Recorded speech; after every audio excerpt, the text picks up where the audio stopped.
নিষ্ঠুৰ নিয়তিয়ে অকালতে কাঢ়ি নিলে ডিম্পীৰ জীৱন।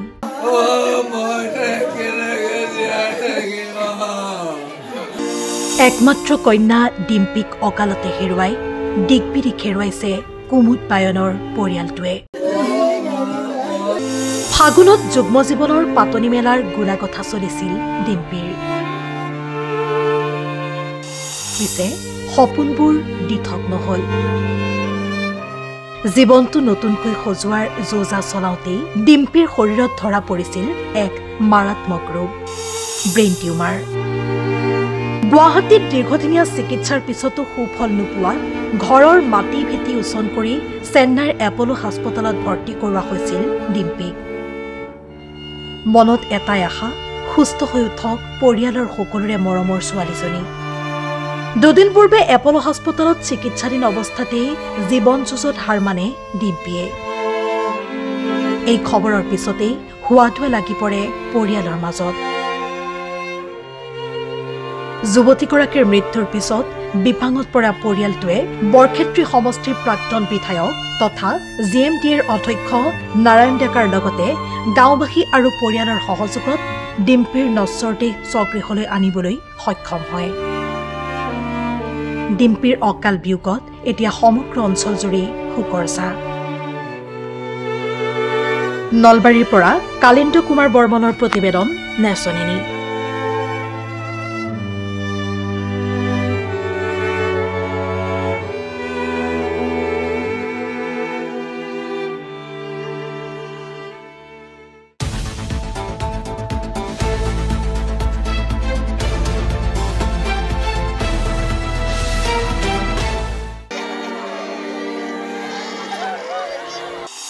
নিষ্ঠুৰ নিয়তিয়ে অকালতে কাঢ়ি নিলে ডিম্পীৰ জীৱন।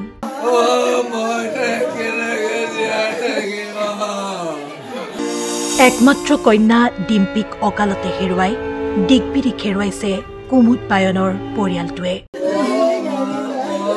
ফাগুনত যুগ্ম জীৱনৰ পাতনি মেলাৰ গুণাগথা চলিছিল ডিম্পীৰ। পিছে সপোনবোৰ দিঠক নহল। জীৱনটো নতুনকৈ সজোৱাৰ যোজা চলাওঁতেই ডিম্পীৰ শৰীৰত ধৰা পৰিছিল এক মাৰাত্মক ৰোগ, ব্ৰেইন টিউমাৰ।